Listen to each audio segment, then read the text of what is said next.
Hey guys, so penis pumps are insanely popular for penis enlargement.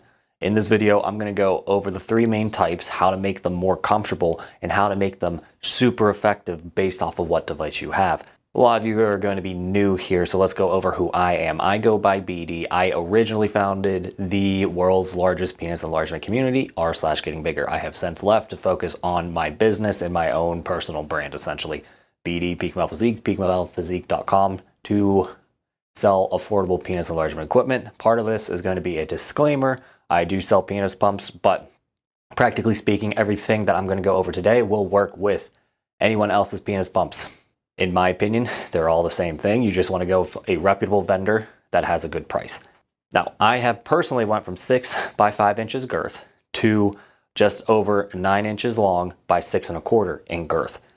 So it's pretty clear I know what I'm doing. I've done PE for about 10 years. For the past 3 years, I've been looking specifically at physiotherapy practices and research to see how we can improve penis enlargement along a more scientific avenue. Now, before I go real deep into this stuff, because this is a relatively long script here, please like the video if you like this kind of content. Subscribe if you want to up your penis enlargement game. I'm going to be producing a lot of content on making penis enlargement as effective as possible for everyone. So even if you are a hard gainer, I am sure I can help you in some regard. So subscribe. Additionally, there is an ebook, BD's Ultimate Beginner's Guide, that has all this content already made in a one-stop shop format. The best part about this ebook is that it is a living document. So if I ever change my mind on something, you'll get that update for free for life. That is at peakmalephysique.com. Okay, so let's start with the basics. How do penis pumps work? In the most basic of sense, penis pumps work by pulling extra blood or fluid into your penis, and this causes a high pressure event. This leads to expansion in all directions, primarily girth, and this high pressure spurs blood vessel development, and the pressure also causes the structural parts of the penis to begin to fatigue and release growth factors. Basically, we're using stress to elicit a growth response from the penis pump. More specifically, the pressure begins to break down the collagen proteins in the tunica albuginea. This is the main pressure holding vessel of the penis. It's like a wire wrapper almost that goes around the penis. It keeps everything in and tight during an erection. If we didn't have one, we just have a big blob at the end of our penis, essentially. That is just a big old blood sponge. Tunica albuginea is the reason why we get hard. If we can change the shape of the tunica albuginea, we can change the shape of our penis and therefore the size of our penis. In the simplest of terms, we are slightly stressing out our penis with using more pressure than it normally does with an erection to make it break down just a bit and then have an overgrowth response from it. But since we're using stress as the main stimulus here, we have to be careful not to overdo it. And this is where a lot of my older contemporaries got it wrong. More is not more. More is more when you're looking at an injury perspective, but it's more like adequate is optimal. So we need to figure out what you need specifically for your body to make the changes happen. Now, we have three main types. We have air, where it's just going to be a manual valve. Then we have electric, which is basically air. Again, just we use a different kind of mechanism, electronic specifically. And then we have water, which is pretty popular with Hydromax bathmate. Mine is pretty gross because it's probably 8 years old now and the plastic is starting to break apart. But those are the main three types. With a manual air pump like this one, they come in different kinds of varieties. So we have ones that are all in one unit. So those are going to be relatively cheap compared to the ones that I sell at Peak Male Physique, which are separated units. So you have the vacuum handle on one side and then you have the cylinder on the other. This allows for you to get a proper fit to your penis because everyone's going to need different sizes based off their girth, right? So we can touch more on sizing later on in this video. The main thing is with these air type pumps, these manual pumps, is that we want them to have some kind of gauge for pressure for safety.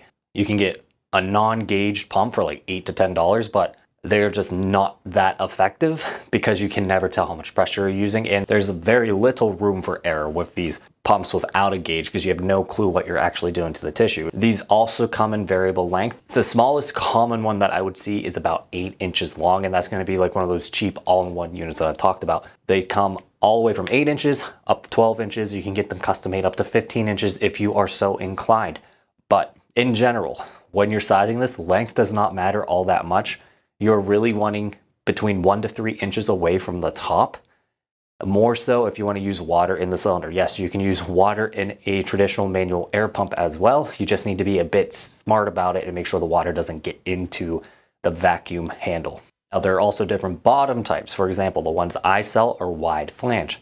They don't press as deep into the fat pad, which usually is more comfortable. There's also rounded sides and then literally nothing on the flange, and that's going to vary greatly on pressure level, but without the flange, you push deeper into the hip, making it look longer in tube. That is the only real reason for the narrow flange, no flange stuff, is to make you look bigger in the tube and to cut costs in production.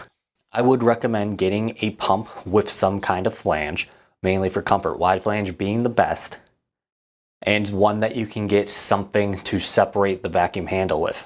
Those vacuum handles will go bad eventually. Anything with moving parts will go bad, but those cylinders probably will last 10 to 20 years if I'm being completely honest. The only thing that may go bad is the white valve at the top, but you can replace these for like 50 cents.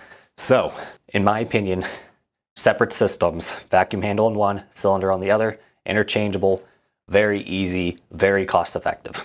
Typically, a pump handle lasts me about 3 years, but it really depends what you're doing with it. If you're using water, there's a good chance you're going to need to go through it faster. Now, water pumps, like the Bathmate Hydromax, they are just okay. Okay, they're insanely popular due to influencer marketing, but that being said, just because they're popular doesn't mean they're the best. You can make gains with them. A lot of people had made gains with them just because of how fucking popular they are, but their Achilles heel is that they don't have a gauge. Now, you can't put a gauge on it with some modification, but it's a lot more work than it's really worth, and it's not going to be as effective because it's designed for water. The main problem is since they do affiliate marketing, since the goal with affiliate marketing is just to push sales with like almost fake reviews, and that's one of the reasons why we're a little against it here at Peak Male Physique, they will fluff up the product's abilities. So a lot of people would be left with a lot to be desired in results with Hydromax pumps, for example, because they were promised 1.5 inches in length and 1/2 inch in girth in 4 months, and they'd maybe get 1/4 of that. So it's just not a good look for penis enlargement in general if you're barely getting half the results promised. Now, as I already alluded to, air pumps can use water as well. You just don't let water travel into the vacuum pump. But the Bathmates and Hydromax, I guess even Pinomet, are all specifically designed for water. So the pump is designed for water, making it much more convenient if you have to do PE in the shower, for example. Now, the main downside to any Hydromax pump that I know of, any hydro pump that I know of, is since it doesn't have a gauge, you can't measure pressure, therefore it greatly increases risk. And since water does not compress, that vacuum pressure is immediately applied to your penis. So like if you do too much pressure, you can really hurt yourself really fast early on. But in general, we can make hydro pumps work quite well. My business partner gained quite a lot with one of them. It's just, if you can get a penis pump, like a normal penis pump, you can get the water benefits and the air benefits at the same time for about half the cost usually. So if you have one, don't run out and get an air pump just because I said so. We can make it work, but like if you're about to buy one, just get an air pump, save yourself the headache. Next, electric pumps. These are primarily used for erectile dysfunction. The US government spends a shit ton of money on electric penis pumps every year through Medicare to treat erectile dysfunction. So there is a lot of scientific merit behind it. It's not specifically for penis enlargement. Now, just because they're primarily used for erectile dysfunction does not mean we can't use them for PE. They are actually pretty good for PE for one reason. They maintain a constant pressure. Some of them do pulse pressure, like the cheaper ones that you can't really program that much tend to pulse because they're specifically going off of like FDA guidelines, but they also tend to vary greatly in price. Like the one I just showed was probably about $20-ish on eBay. you can find people that are trying to price gouge you, selling them for upwards of $150 to $200. They'll have more features, but at the same day, they do the exact same thing. Hold pressure and pulse the pressure. Some are going to be more programmable than others. Most do not play well with water because electric, but they do make electric water pumps specifically for pleasure and fetish reasons. They do exist if you do want them. I do not sell them currently. They also make adapters for electric pumps for traditional air pump cylinders. So this is quite useful for PE. We sell this at Peak Male Physique, by the way.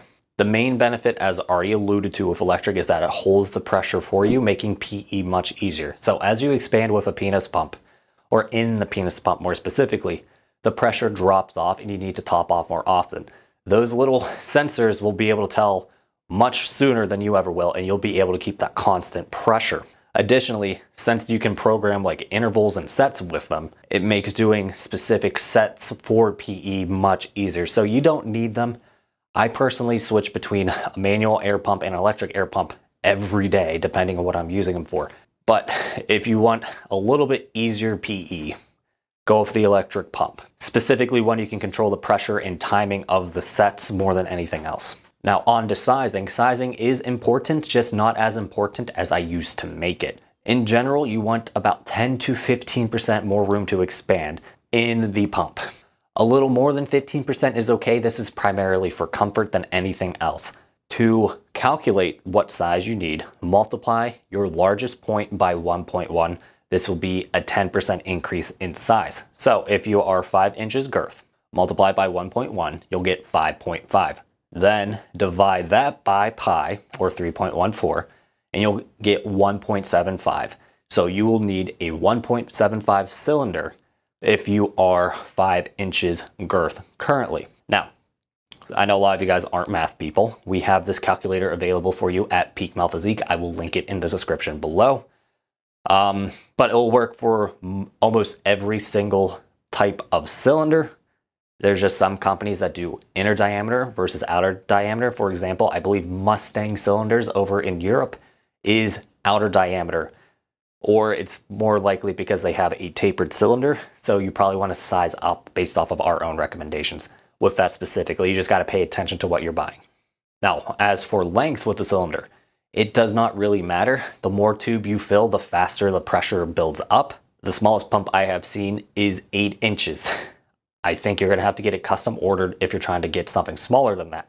But most of you will have plenty to grow with, since 9 inches is the most common cylinder size for penis pumps. As for bath mates, you're going to have to look at their own recommendations. Those things are kind of weirdly shaped, so it's a little difficult for me to tell you how to size them appropriately, but the Bathmate or Hydromax website will have sizing information for you there. And finally, if you want to use water in an air pump, get a longer tube so you have more room to work with when you're trying to avoid pulling water into your vacuum pump. Pumping for different reasons. Let's first start with erection quality, because I forgot to write it down. Erection quality is so simple with penis pumps, since it's basically a small workout for your dick. If you do it for like 3 sets, 5 minutes at roughly 5 to 7 inches of mercury, you will see improvements of an erection quality over time. If you're just doing some for maintenance or just trying to keep your penile health, that's all you really need. But for growing length or girth, we're going to need to get a bit more specific. Now, some people will try to gain length with a penis pump. While it's technically possible, do not expect it to be very effective. The pressure applied from a penis pump goes the entire volume of the penis. So if there's room for expansion in the cylinder, it will target the girth more. Length requires direct pull. So for us to get a direct pull on the penis, the cylinder has to be the perfect shape. Additionally, since we can pump up the skin on accident if there's just a pocket of skin with the pump. So if there's a pocket of skin, that liquid or edema, as we call it, can travel into, that will expand much faster than the shaft can. And that will make it more so that you'll be growing length of the skin rather than length of the penis. So I cannot tell you enough, do not length pump. You're better off getting like a $20 vacuum hanger if you're trying to gain length easily. Pumps are probably the best girth exercise, period. Going forward, I'm going to focus solely on talking about this for training for girth. But at the end, I will show how you can gain length with a penis pump, specifically with length-based routines. It's going to be very manuals focused, however. So manual stretching, check out part 2 of this series for more information on manuals. And additionally, hanging and extending will be covered in this series as well. If they're not already made, they'll be made very soon. Tissue building versus tissue shaping. I went over this in part 1, but I'll go over it briefly again. Your body has 2 separate adaptation responses based off of what kind of pressure and fatigue is generated with penis enlargement. Tissue building requires relatively high pressures with a lot of load cycles, so sets and reps, while tissue shaping is relatively lower pressure but chronic. This trains the existing tissue to take this bigger shape long term. So if we can produce a lot of tissue with fatiguing work or tissue building work, and then shape train it, your existing tissue, to be bigger, and then help lay this new collagen in the biggest shape possible, we can streamline gains very efficiently. For tissue building, we teach something called interval pumping. This is a little bit different than what you've seen elsewhere, unless you already see my video on interval pumping. To start, we get erect. Anytime you insert your penis into the pump, you should be erect. And then we pump up to desired pressure. For you new guys, that's going to be anywhere from 4 to 7 inches of mercury. There is some people that believe you need to go higher than that, but let's start slow, see if you can handle these lower pressures to make sure that you can do this safely first. Then we're going to hold this pressure for anywhere from 1 to 3 minutes, and this is going to depend on how much swelling you get with this. Typically speaking, shorter sets lead to less swelling, longer sets lead to more swelling, but it's really going to depend on how you build. 2 minutes being the sweet spot for most people. We then release the pressure at the target minute mark and then return to pressure immediately. We do not come out of the tube with this style of pumping. This is going to lead to more collagen production because we're doing a lot more fatigue work compared to the other style of pumping, traditional pumping. Bath mates will have a harder time doing interval pumping. It can work, but in general, we're going to do like a hybrid with bath mate between traditional and interval pumping. We will do interval pumping between 10 minutes and 30 minutes depending on your level. I've been doing PE for 10 years. I can get all the work I need done for girth in about 20 minutes. I expect most of you guys will be able to only need to pump for 20 minutes to see gains, which is really crazy compared to what we were taught in the past. For tissue shaping, this is what I call traditional pumping normally. So if you want to like Thunder's Place or Matters of Size, this is how they taught pumping. Longer sets at X amount of pressures, you top off the pressure as you go. So I explained it pretty well there, but I'm going to go through it real quick. We're going to hold it for about 5 to 10 minutes in my protocols, topping off the pressure as needed. Then if we want to pump for sets, we come out of the tube for 2 to 5 minutes, get erect again, and then go back into the tube. That's where interval pumping changes. Since we have such short rep periods, we don't have to fluff up again to get maximum expansion. The tissue is already being pulled apart.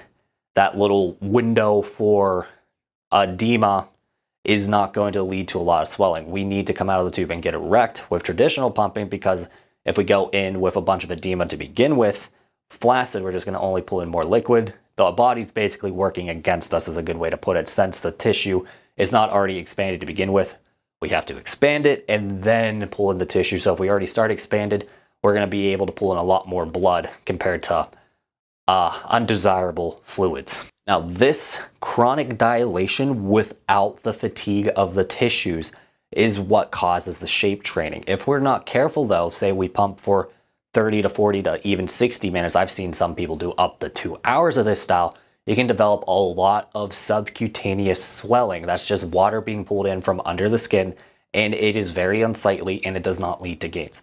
What we're trying to do with traditional pumping in my methods is get chronic dilation. So we're trying to get that swelling under the tunica albuginea to keep it nice and puffed out, so that way it starts to take this bigger bloated shape long term. And then once the edema goes away, the tunica remembers the shape that it's supposed to be in, more likely than not. Now, if we're not careful with traditional pumping though, it can cause as much fatigue as interval pumping. It's really time and volume dependent, also pressure dependent as well. That's there's a few variables we need to keep in mind with penis pumping in general: time, pressure, frequency. Those are the main three. We can pull these levers to get the desired response.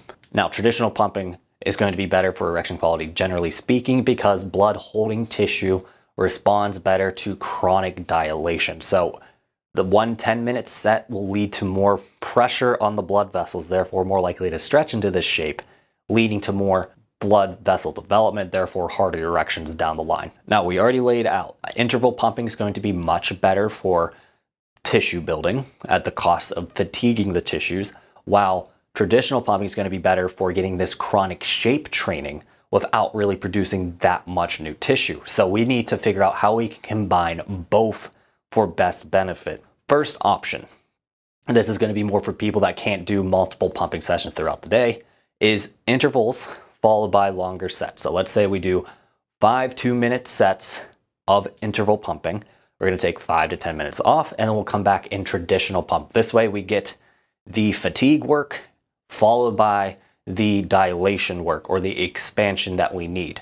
But more likely than not, this is going to be more potent. Multiple pumping sessions throughout the day with varying levels of intensity. This will keep you practically expanded all day, which is going to help you retain that bigger shape and as well as give you a much larger flaccid. To do this, we implement what I call feeder sets. Feeder sets are lower pressure sets designed to keep you dilated without generating the fatigue that you'll develop later on for actual long-term growth. They also have the added benefit of pulling in nutrients into the tissue, potentially spurring more growth because there's actually more nutrients to supply the growth. Feeder sets should be done AM and PM, then do a midday fatiguing session. This is where we would be implementing the intervals. So midday is when we'd be implementing the interval pumping to stretch out the collagen. This will also use a bit more pressure than your feeder sets. I typically recommend 70% of your working pressure. So let's say you use 7 inches of mercury with your interval pumping. You'll only use 5 inches of mercury for your feeder sets because they're not supposed to be fatiguing at all, just cause some bloating. Now, I get a lot of guys cannot pump that frequently. I've made gains with 1 session a day. It's no big deal if you can't do these feeder sets. It's just I personally think these frequent pumping sessions at lower pressure are going to be the key for hard gainers to really get the size that they want. Additionally, even fast gainers can see the benefit because you're adding in the shape training. If I haven't laid this out already, basically your tissue does not lay perfectly without training. It will start to meander and fold over itself. With chronic elongation and expansion, that tissue lays flat. And this is the main reason for newbie gains, because you already have all this existing tissue. All we're doing is optimizing the shape to be as big as possible. Then it slows down once we start building new tissue, because you can only do that so fast. But you can unfold a sheet pretty quickly, right? It's kind of the same idea. Stitching a sheet is going to be much slower than unfolding the sheet and then ironing out the creases. But the sheet is going to cover more surface area when you unfold it and iron it out. Meanwhile, the sheet can get continuously bigger with new production, right? So that's the trade-off. We can't continuously unfold the sheet, but we can continuously produce more proteins in this case to make a bigger tissue. So if we do both at the same time, we can almost guarantee you our penis is going to be as big as possible while growing at a relatively fast rate compared to baseline. Making things more comfortable. The main place it's going to kind of suck, literally, is going to be pulling your balls into the cylinder. So that's why it's pretty important to get a tube that is not too big. However, we can get around this in a few ways.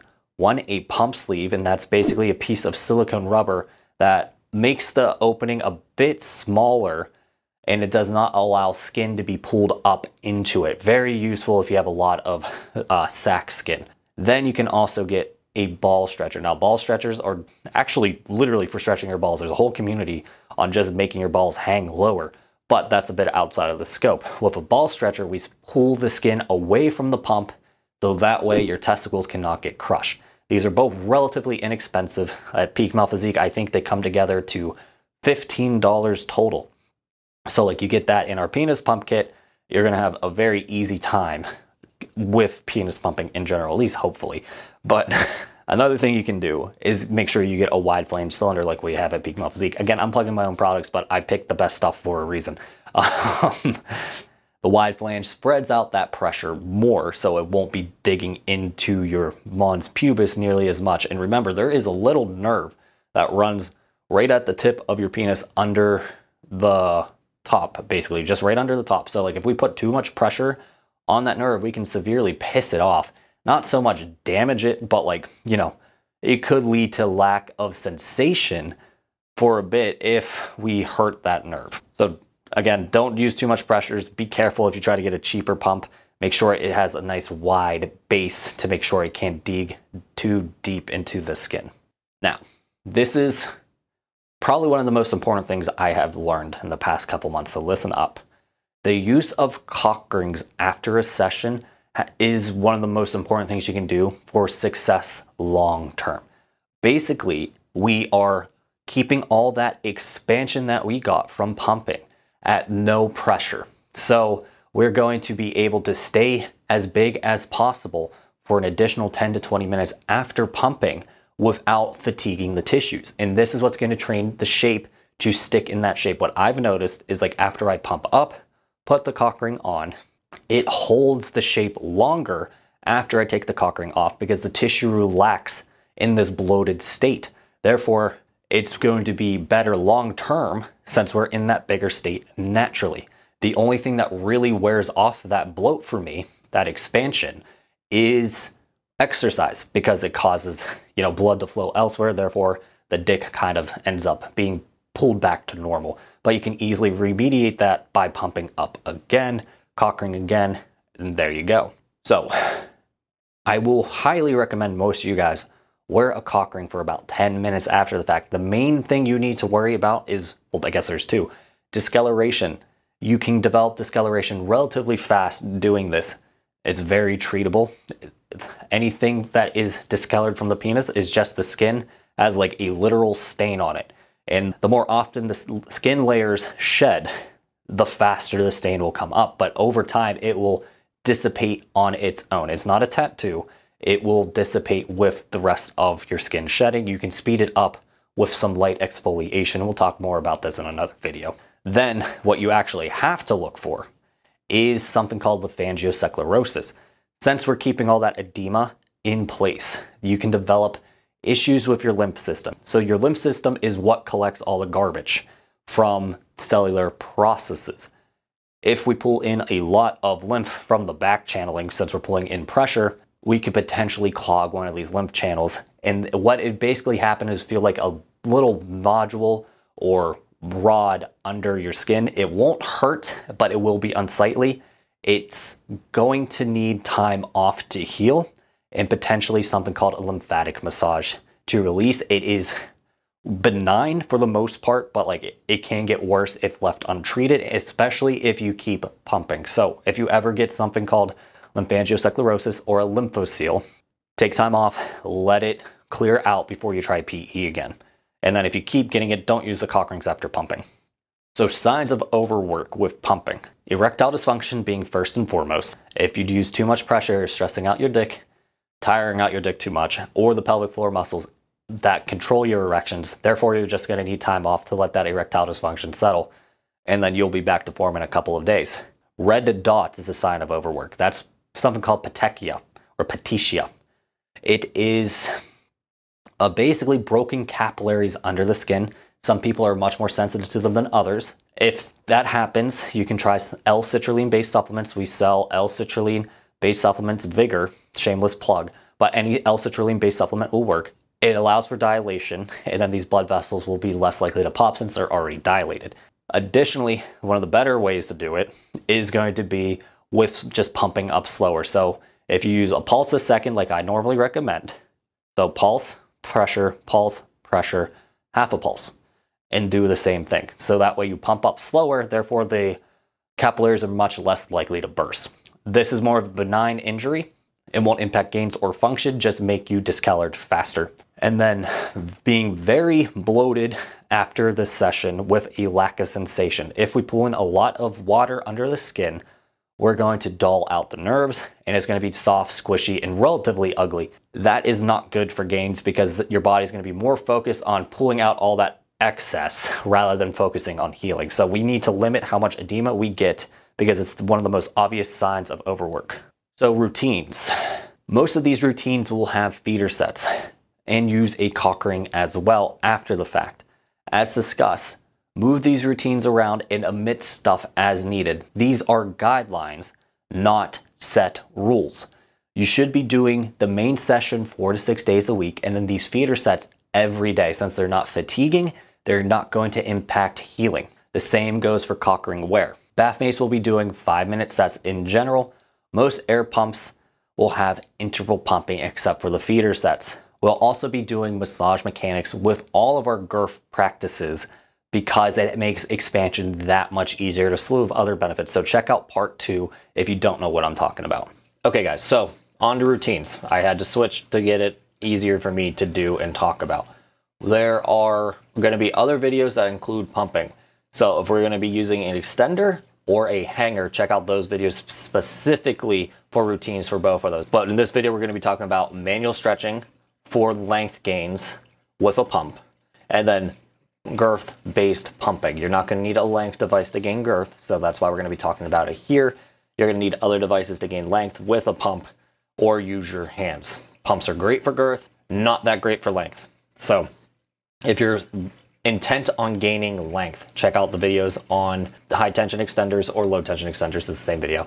And then the hanging video as well. If you can't get either of those, you can do the manual stretches that we will provide with this. Secondly, all my routines include some kind of massage mechanic. This is going to make it much easier to expand overall. So if you don't know what the hell I'm talking about, check out part 2 in this video series, All Things Manual.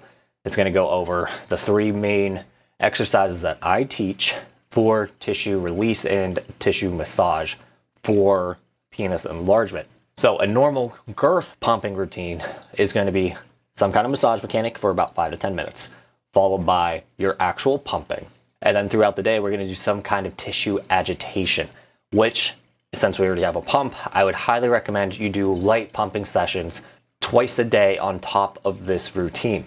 When I'm saying light, you're going to be doing like 70 to 80% of the pressure that you have been using. So if we're starting at, let's say, 5 inches of mercury, we're going to only use 4 inches of mercury, so that way we don't fatigue the tissues, but we still cause that chronic expansion. That chronic expansion is what's going to teach the tissue to take the shape, while the fatiguing work is what's going to grow new tissue long term.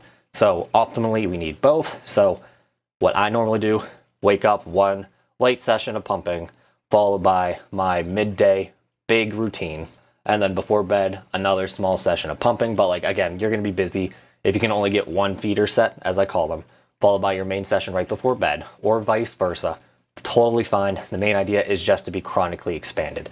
You can also just get erect and hold it with your hand for about 1 to 5 minutes to kind of basically do a manual clamp or manual use of a cock ring.